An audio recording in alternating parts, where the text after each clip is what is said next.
नमस्कार, आप देख रहे हैं रिप्रेजेंट इंडिया न्यूज और मैं हूं मनीषा श्रीवास आपके साथ। लोक कला सेवा मंडल के राष्ट्रीय अध्यक्ष राजकुमार घुले पर उनके पूर्व सदस्य बाबा दुपारे ने पत्र परिषद लेकर लगाए गंभीर आरोप, जिसके बाद हमारे रिप्रेजेंट इंडिया न्यूज ने सीधे लोक कला सेवा मंडल के राष्ट्रीय अध्यक्ष राजकुमार घुले से इस विषय पर उनकी प्रतिक्रिया ली और उन्होंने बाबा दुपारे द्वारा लगाए सभी आरोपों का खंडन किया और अपना स्पष्टीकरण दिया। तो आइए देखते हैं हमारे रिप्रेजेंट इंडिया न्यूज की यह खास रिपोर्ट।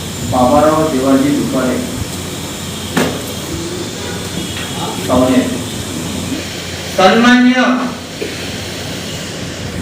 राजकुमार घुले लोककला सेवा मंडळाचे राष्ट्रीय अध्यक्ष आहेत। ते आमचा आरोप त्यांच्यावर आहे, कारण तो शाहीर नाही, कलाकार नाही, कुठल्याही प्रकारचा त्याचा काही या कला क्षेत्रातून वास्तव्य नाही आहे। हे आज जे आम्ही इथे आलेलो आहोत हे महाराष्ट्र सुप्रसिद्ध इथे कलाकार बसलेले आहेत सर्व, पण जे आम्ही आरोप केलेले आहे त्यांच्यावर एक प्रमोद बागळे लाईव्ह चालू आहे, तो लक्षात घे। राजकुमार घुले तुम्ही पण लक्षात घ्या, या आरोपाचं खंडन तुम्हाला करणं आहे। इथे माझं तुम्हाला या पत्रकार परिषदेच्या माध्यमातून आणि तुमच्या त्या दलालांना सांगितलं आहे की आमचं वय म्हणे 71 आहे। अरे हो ना, आम्ही तिथे तेच म्हणून लागलो बागडे, प्रमोद बागडे, तुला माझं हेच म्हणणं आहे की तुझ्या राष्ट्रीय अध्यक्षाचं वय 3/5/1971 आहे। तुला तर खास नमस्कार, मी राजकुमार घुले, लोककला सेवा मंडळचा मी राष्ट्रीय अध्यक्ष आहे। सर, कल जो बाबा दुपारे ने आपके खिलाफ जो पत्र परिषद दी है, इस पर आप क्या प्रतिक्रिया देना चाहेंगे? क्या उन्होंने जो आपके ऊपर आरोप लगाए हैं उनका कितने सही? नहीं, कल जो पत्रकार परिषद हुई है तो जो आरोप और प्रत्यारोप जो लगाए हैं उसमें कोई दम नहीं है। मैं वृद्ध कलाकार मानधन समिति का नागपुर जिला का मैं अध्यक्ष हूँ और अध्यक्ष के नाते मैंने जो भी लाभार्थी को जो भी लाभ दिया है वो सही मायने से उनके डॉक्यूमेंट देखकर मैंने सब लाभ दिया है। और मैं अकेला वो समिति में नहीं रहता, अध्यक्ष एक अकेला नहीं रहता और एक पूरी टीम रहती और जो लाभार्थी की जो फाइल रहती है वो पूरा वेरिफिकेशन होता शासकीय स्तर पर, और वेरिफिकेशन होने के बाद में वो लोग तय करते हैं। खाली हम लोग तो सही करने वाले मेंबर है, चाहे अध्यक्ष रहो या कुछ भी रहो, लेकिन हमारा सही साइन करना काम है और बाकी जो डॉक्यूमेंट जो वेरिफिकेशन है वो शासकीय स्तर पर वो काम करते हैं।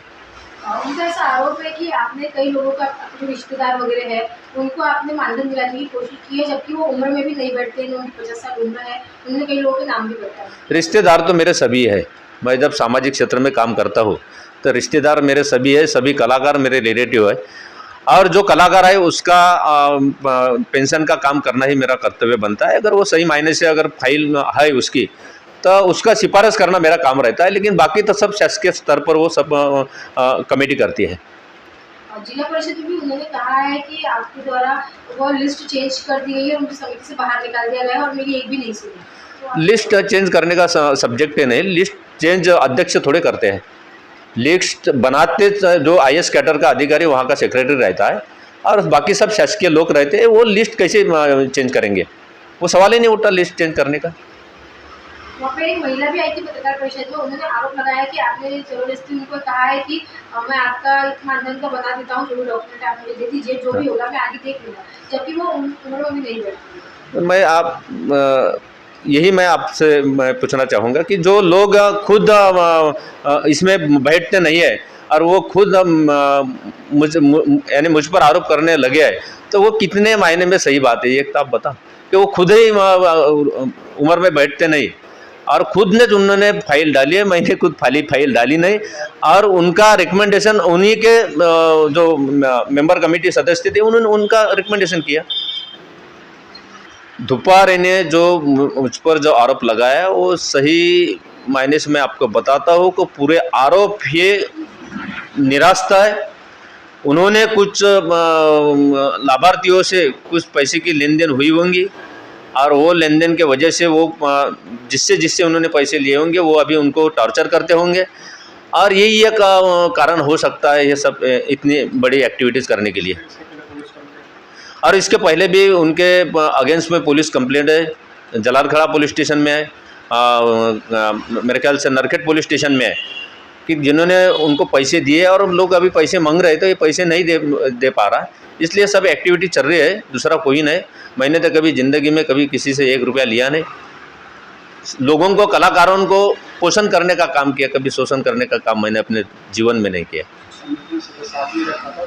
और वो समिति का वो एक पालक मंत्री रिकमेंडेशन कमेटी मेंबर नहीं था। मैंने अपने अधिकार से अध्यक्ष करके मैंने अपने अधिकार के का उसमें ये करके अधिकार का इस्तेमाल करके उनको मैंने कमेटी मेंबर बनाया था। और वो बोलता है अगर होगा कि मैं गार्डियन मिनिस्टर के रिकमेंडेशन जब मैं आया हो तो उन्होंने एक पत्र दिखाना चाहिए कि उसमें उसका नाम है क्या। हाँ, तो वो भी तो ये है। अब जैसे कि उन्होंने बोला है कि आपकी तरफ से जो कार्ड लोगों को दिया जाता है वो भी इलीगल है, आप वो कार्ड देने के पैसे लेते हैं। तो वो कार्ड में क्या, कौन सा कार्ड दे रहा हूँ? वो मेरा लोक कला सेवा मंडल का वो आइडेंटिफिकेशन कार्ड है। हाँ, जिसका वो कलाकार है करके उसकी आइडेंटिफिकेशन होती है, वो कार्ड की कीमत ही इतनी है। और हम कार्ड जो देते हैं वो जबरदस्ती नहीं देते, जिनको ऐसा लगता है कि हमने वो संस्था का मेंबर हमारी बनने की इच्छा है तो इच्छा अनुसार लोग बनाते हैं कार्ड, वो तो कोई सवाल ही नहीं।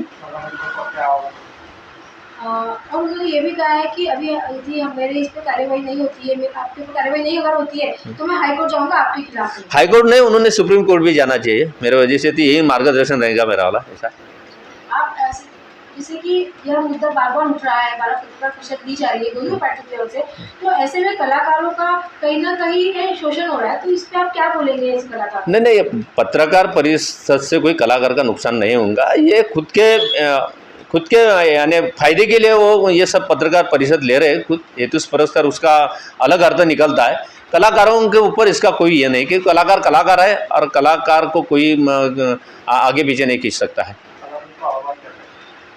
आप सभी कलाकारों से क्या आह्वान करना चाहेंगे? मैं सभी कलाकारों से आह्वान करूंगा कि कोई डरने की बात नहीं।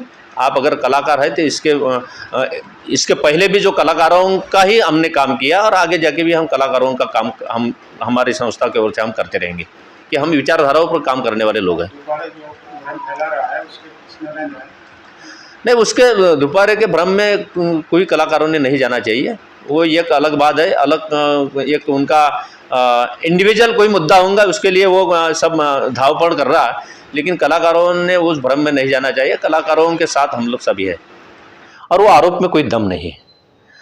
और आरोप लगाने वाला आदमी ही खुद कलाकारों के घर घर जाके पैसे लेके कलाकारों का काम करके देता हो करके आश्वासन देके, ये सब इनकी जो, और वो दोपहर नहीं बाकी भी वो पत्रकार परिषद में जो लोग थे वो इनका कई सालों से बरसों से वही काम है, कलाकारों से पैसे लेने और कलाकारों को लाभ देने का आश्वासन देने का, यही काम उनका चल रहा है। और जो भी आरोप लगाए वो पूरे निरस्त आरोप है। उन्होंने जो लगाया है कि वो तुमने वृद्ध कलाकार मानधन समिति में जो लाभार्थी की निवड़ हुई वो पूरी ये वैध नहीं है, लेकिन ये पूरी कमेटी रहती है और कमेटी में 12-13 लोग काम करते हैं। शासकीय लोग रहते हैं और शासकीय 5-6 लोग रहते हैं, बाकी सब कमेटी रहती है। कमेटी निर्णय लेती है कि किसको लाभ देना, किसके पेपर अच्छे, क्या करना है, वो कमेटी का काम है। मेरा काम थोड़ा है, मेरा काम वह नहीं है। जब से मैं वो मानधन समिति का अध्यक्ष बना उसके पहले भी मैं कलाकारों के लिए काम करता आया। कलाकारों का पोषण करने का काम हम लोगों ने किया है, हमने शोषण करने का काम कभी किया नहीं है। मैं अध्यक्ष हूँ तो भी जो नागपुर जिले में और शहर में जो अच्छे कलाकार थे, जो अपने उम्र के 10-15 साल से काम करते थे, कलाकारों का काम करते थे, वो सभी कलाकारों को मानधन मिलना चाहिए, यही मेरा फर्ज था और वो मैंने अपना फर्ज निभाया। जहाँ तक जो भी अच्छे कलाकार मुझे जिला में दिखे तो हमने सबका मार्गदर्शन लेके अच्छे कलाकार को मानधन देने का यहाँ हमारा प्रयत्न रहा और आगे भी करते रहेंगे। हमारे लोक कला सेवा मंडल का माध्यम से जो विचार है, हम तो लोक कला सेवा मंडल के थ्रू जो विचार हमारा जो है वो कलाकारों को पेंशन देना है हमारा सब्जेक्ट ही नहीं। मैं खाली मानधन समिति का अध्यक्ष हूँ इसलिए वो 100 लोग हम निकालते हैं, लेकिन मेरा उद्देश्य ये नहीं, मेरा उद्देश्य यह है कि एक वो विचारों के माध्यम से लोक कला सेवा वो तुकडोजी महाराज ने बोला माणूस दे माझं माणूस दे, हमको मनुष्य को घड़ाना है इस विचारों से। कलाकार अगर सही मायने में घड़ता है तो कलाकार निश्चित रूप से समाज को घड़ाने का काम करेगा और यही काम हमें आखिर तक करना है। आज भी मैं इस भूतकाल में भी कई सालों से मैं करता है, अभी भी कर रहा हूँ और भविष्य भी मैं यही काम करूँगा। मैं वो आरोप से डरने वाला आदमी नहीं, मैं कभी डरता नहीं और कभी झुकता भी नहीं और सत्य से मैं कॉम्प्रोमाइज़ करता ही नहीं। मैं विचारों पे चलने वाला आदमी हूँ, मैं कॉम्प्रोमाइज़ करने वाला आदमी नहीं हूँ। मैं चलते रहूँगा आखिर तक और काम करते रहूँगा कलाकारों के लिए। कलावंतों को आह्वान की इसके बाद और कलाकारों को यही आह्वान देता हूँ मैं, नागपुर जिले के, विदर्भ के, महाराष्ट्र के सभी कलाकारों को यही आह्वान करता हूँ कि कभी किसी के ये बहकावे में आना नहीं और डरना नहीं। हम लोग कलाकारों के साथ है, साथ थे, साथ है और साथ रहेंगे। ठीक है।